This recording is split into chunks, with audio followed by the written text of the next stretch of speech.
Good morning. I am very excited about this episode because the Delica is back. I know it's been sitting out in the graveyard for too long. Everyone wants it running again, so I finally decided to do an engine swap, and that's what we're doing in this episode.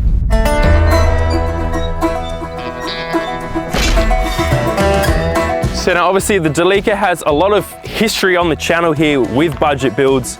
Mitch and I built the old girl a couple of times, a couple of different renditions. It became the Delica. And we're gonna go have a look, see what it's, oh God. Yeah, it's pretty sad looking. I mean, it's sitting here next to the Jeep. That's not really running either. But we are gonna make this thing an absolute beast again to get it back on the road. Now, if you're wondering what motor we're putting in this, you're gonna have to wait till later in the episode, but it's gonna be epic. And it's gonna be V8, of course. A V8 Delica. Well, it may not leak anymore. But Mitch should be here any second. We need to drag this thing up there into the shed, rip the old motor out, and start talking about what we're gonna do to get this thing back on the road. Oh, here he is pulling in now. I was just gonna see if the old girl starts. You never know. No, nothing. Oh yeah, that's probably why. Do you think we're gonna get it running, Axel? Do you think we're gonna get it running? Yeah, no faith. He's arrived. I'm here. He's here. All right, so the plan of jump starting, it didn't quite work. I don't know why. I got all the fuses. Fuses seem to be fine. I'm fishy on one of these relays, but I think we'll just tow it up to the shed and have a look. Yeah, we spent a lot of time trying to figure out why this thing doesn't run, so we're just gonna bite the bullet and change the motor out. Yeah, I guess.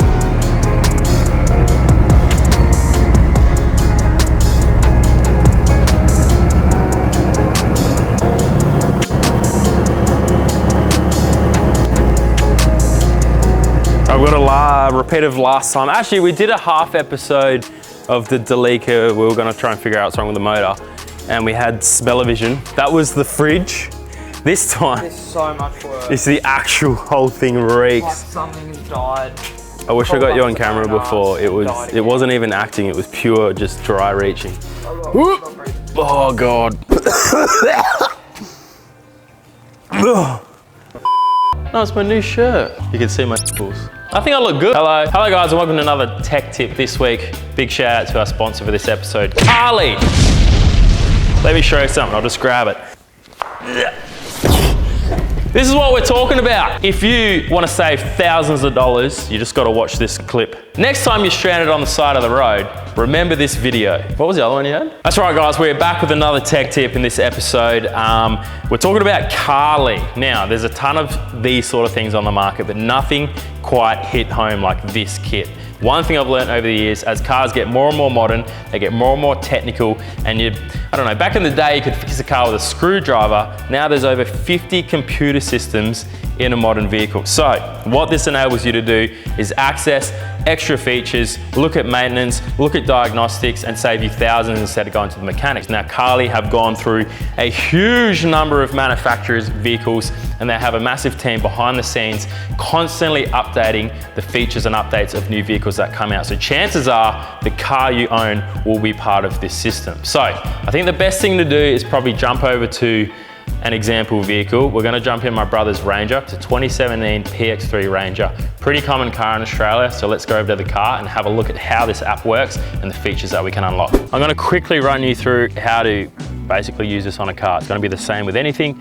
First you wanna look for is your OBD port, which is your onboard diagnostics output. That's what your tuner will plug into, that's what your mechanic will generally plug into, and this little unit is just as good as a manufacturing quality kind of diagnostics box. So you whack it in there and the light should come on immediately, and you can pretty much head to the app and log in. I'm gonna do a couple of examples. So firstly, we're gonna look at diagnostics. I'm gonna click on that and see, this basically checks the vehicle's health, make sure that there's no dramas or fault codes in there. So you hit check for issues, and it'll go through the car's computer systems and let us know if there's any dramas with the motor, sensors, or even if your car goes into limp mode or throws an engine code, this is where you'll generally find it.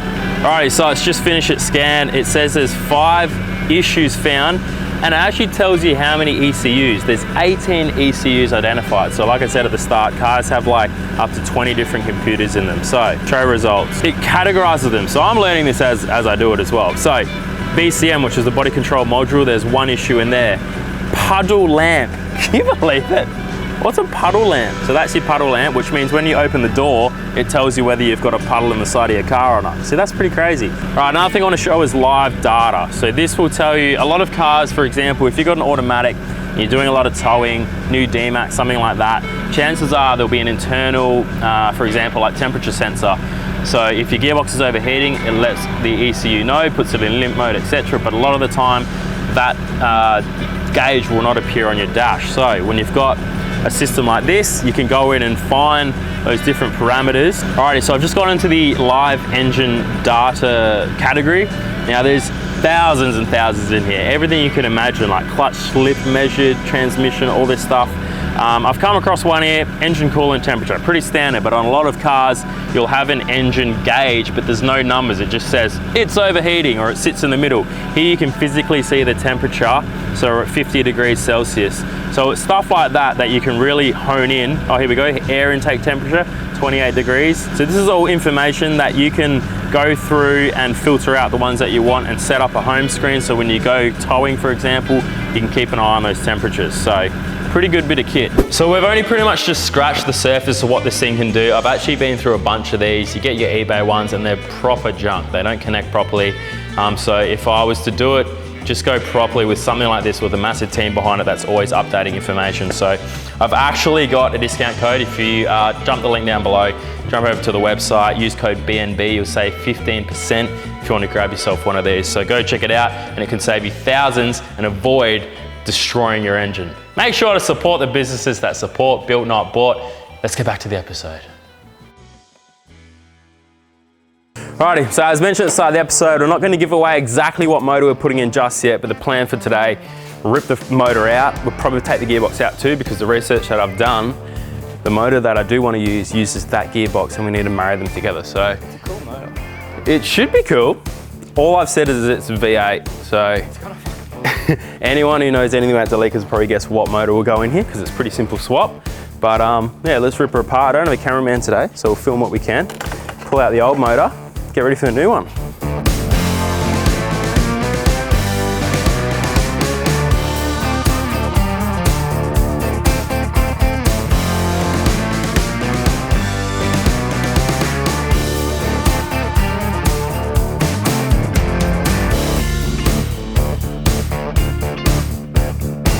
We made a bit of progress. Bit of progress. All right, update. There's a bit going on. On this side of the motor, there's a bit of a situation. It's called a lot of hoses, a lot of wiring. I don't know what's what. That side's pretty clean. Yeah, I was just turbo, alternator, That's manifold and stuff. So that's like nice and clean now.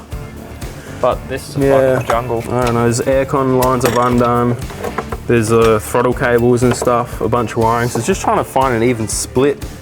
But we'll probably start pulling it, lift it, see what's connected and go from there. But now it's engine mounts, transmission mounts, and try and pull the gearbox and motor out all together. Pretty simple setup when the whole front comes off.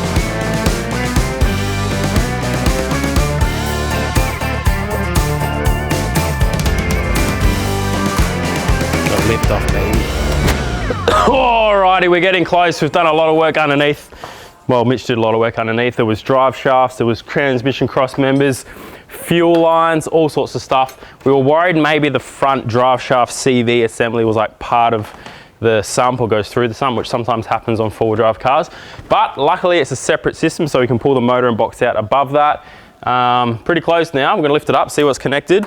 Use a jack underneath to push it out because we don't have a hoist today.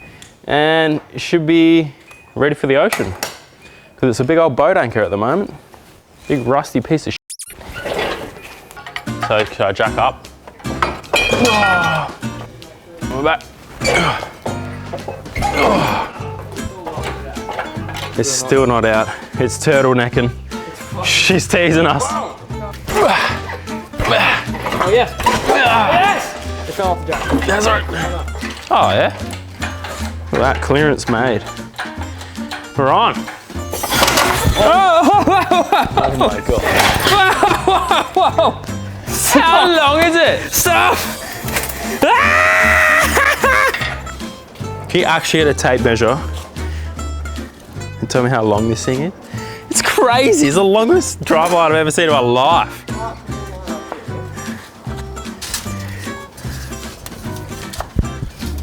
That's the final number? 4.8 meters long. 4.8 meters. 4.7, really? 4.7 meters long. 4.7-ish. You're joking. Dude, that's long. Oh, what? 4.7 meters long. She's a big one. I wonder if we couldn't get it out. Oh my God. Good catch, car.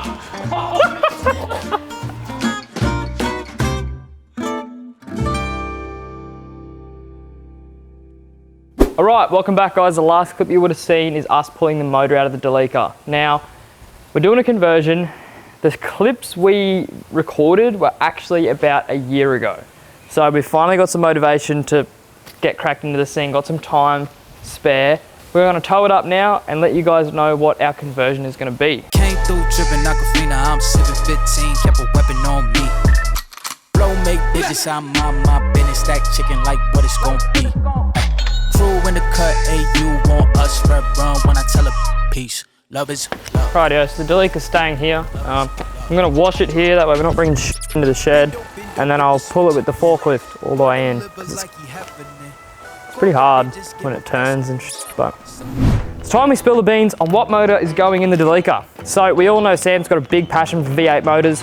Sadly, it's not an LS. Don't think it can be done. What we're putting in it is actually an old Toyota motor. They're called a 1UZ. They're a 4-litre V8 petrol motor that came out in the late 90s. They went in like the Toyota luxury vehicles, so they went in like Lexuses and stuff like that.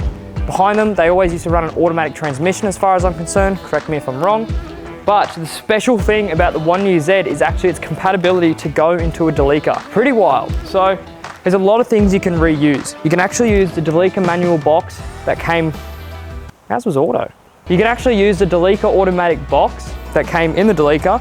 The bell housing bolts up and everything. There's a whole page on Facebook outlining how compatible these motors are to fit in the Delicas.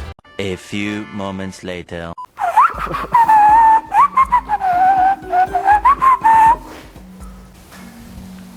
Where's the Delica? The Delica was here. It's now not here. We've had a bit of a setback. The Delica was here. I had it chocked by this wheel, which is usually fine because we do that all the time. We chock cars with wheels on this hill, they've never moved. Because I was washing it and there's so much mud, the mud must have gone under the tread, made the wheel slippery, spat the wheel out the back of the Delica as I was washing it. I tried to stop it, didn't stop, and now it's kind of made some carnage. So let's just track the movements of the Delica. It came down here, missed all the cars that drive, hit a hard left. You can see all the water that came off the Delica there, smashed into the Pajero. Whoopsies, sorry Pajero. Smoked the chippy trailer and has done 0 damage to the F-truck. Literally pushed the chippy trailer onto the F-truck. No damage to the car that we need to have straight panels. So, thank you Delica for making the best out of the worst experience, but now I have to get this thing back up the hill and it's in a really shit spot. All right, while the Delica's down the hill messing about doing down the hill Delica things, I'm gonna write a list on what needs to get done because I need to wait for Sam to get back so we can tow it up again because it's gonna be really hard to get out of that hole. All right, so I've started my list. First point of call, get it back up the hill. That's gonna be a challenge because I can't do an engine conversion where it is, so first point of call. Second point of call, I feel like we should do an uncursing ceremony because I think the Delica's cursed. So I'm gonna dance around it with a feathery headband with smoky sticks and chant demons away. So hopefully that works and then we can get into the engine conversion.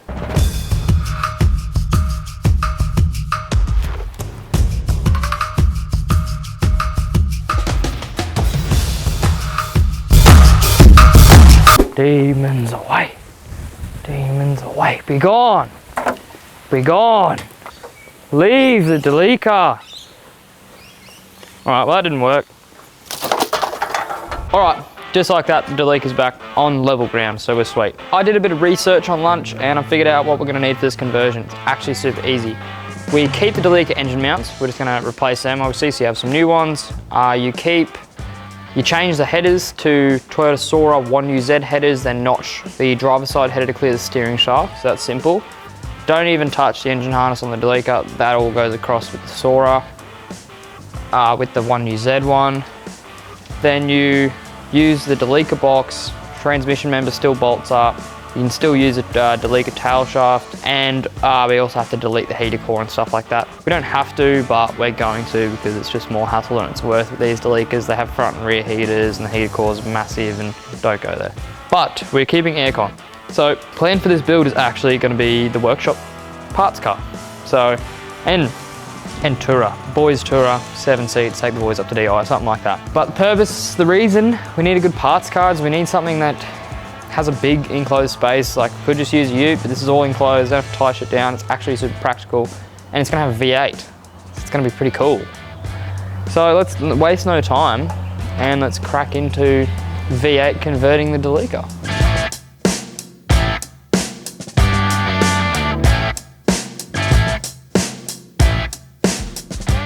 Alrighty, while Mitch is sticking around with motor things, we've both done a little bit of research on this, so it is the first time we're doing it, but from the extensive research I did a few months ago, probably 6 months ago, what I'm about to tell you is one of the main reasons why I chose this swap, and it is because they essentially use the same gearbox. Now, I don't know if they're actually the same gearbox, but apparently, I don't know whether Mitsubishi uses a Toyota box or vice versa, but all you got to change is the bell housing and the input planetary setup, which is like behind here. Swap this onto the Delica gearbox, and then all your drive line, transfer case, everything, four-wheel drive system, all works like normal. So that's pretty sweet. The other drama we have was, I don't know if it's a drama yet, but for the last probably 6 months, I've been looking at this gearbox sitting out in the rain, and there's like this one little hole in the top where the shifter used to go in. And every time I walk past, I'm like, oh, I should probably move that gearbox or cover it up. And then it's just rained and rained. And it's literally been sitting there 6 months with this little hole just filling up with water. So it may be completely destroyed. It's been like a year. So I'm gonna go to the other box. There's a lot of rust on here, but the good thing is we're using this input shaft. So we'll pull the two apart and have a look at the inside of the other one. Hopefully it's okay. Hopefully.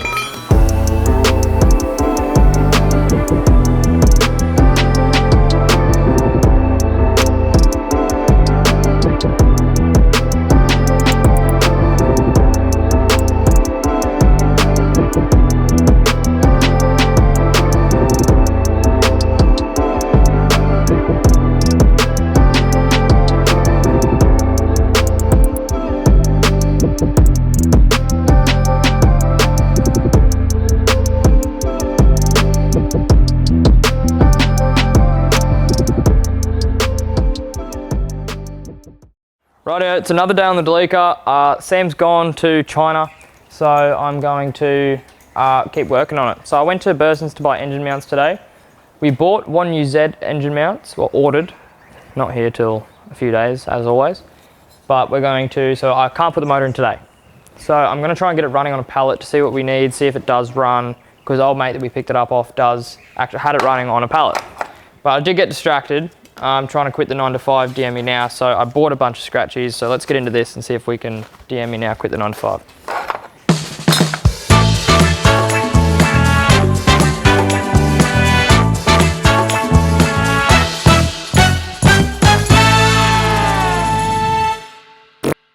While I've been gone, I went and bought a couple parts that we needed. I got the engine mount sorted out from Burson's, and I ran down to Caboolture and bought these off a bloke on Marketplace. He actually had them in a box wrapped in bubble wrap, and I was like, wow, what a nice bloke. So we're gonna have to fix that. But for now, it's fine. I've done a couple test fits off camera and it hadn't fitted, so we're gonna do our final test fit now. I removed a lot of stuff, basically turned it into like half a long motor so it can kind of fit. So we're gonna fit it, try and sort out engine mount heights, and then hopefully get those engine mounts welded in today and have this sitting in the car. Get. Oh my God. What? Holy Jesus, saw my life flash before my eyes. All right, I don't know what meth Delica owners are on, but the engine lights are they're not even close. Not even remotely close to lining up. So we're gonna have to build our own, and we also have to get this a lot deeper. A few moments later. I bought the wrong engine mounts. Okay, this is where it gets confusing. On the forums it says the 1UZ engine mounts line up with the Delica mounts. So I took that as use a 1UZ engine mount and it lines up with the Delica chassis mount, but it's the other way around. So the 1UZ engine mounts line up with the Delica chassis mount. So I need to buy Delica engine mounts. Alright, so you know when I said I was going to get the engine running on a stand? Well below my pay grade, so I'm going to put the box in and try and get the motor in to sort out the engine mounts. So I know this isn't what these bed boards are made for, thanks SP, but it works, so it's fine. We need to get all of Cape York off of this gearbox.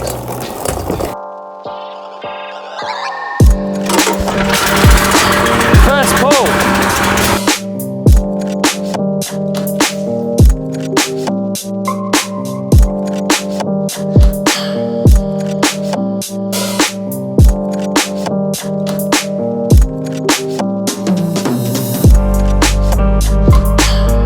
And it's in the wrong way.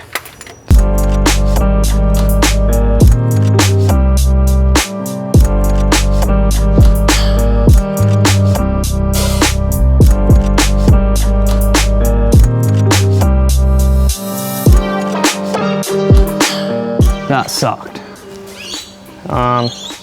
Motor time. Right, I last filmed putting the gearbox in. I went to test fit the motor off camera because I didn't think it was gonna work. It went in. We now know where it's got to sit, how it's got to be, and now it's onto engine mounts. So there's forums around saying you can use Delica engine mounts, but I just don't see how that's possible as you're going to be bending the engine mount into places that shouldn't be bent.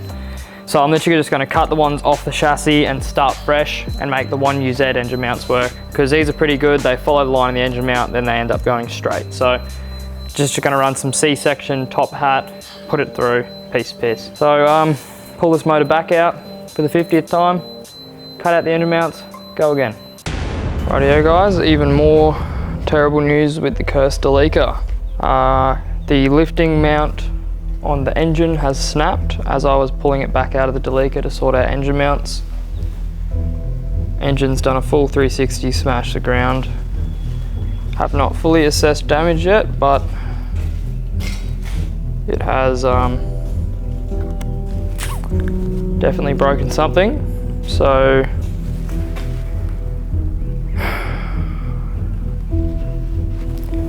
yeah, time to flip it back over and assess the damage. That's a real bummer, but these things happen. I guess there really wasn't much I could do. The lifting mount on the engine has bent and snapped as I was just literally had it sitting there, and as I finished, walked away, dropped to the ground, smashed. Time to flip it over and assess the damage. Rightio guys, motor is flipped back over. So I'll show you the damage and show you what caused the damage.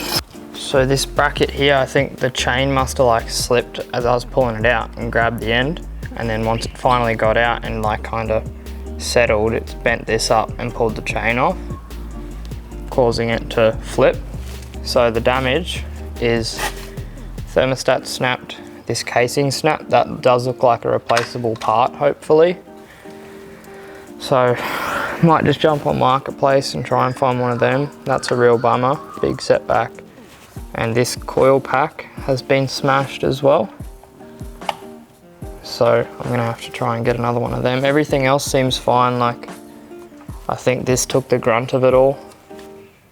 Toyota quality. And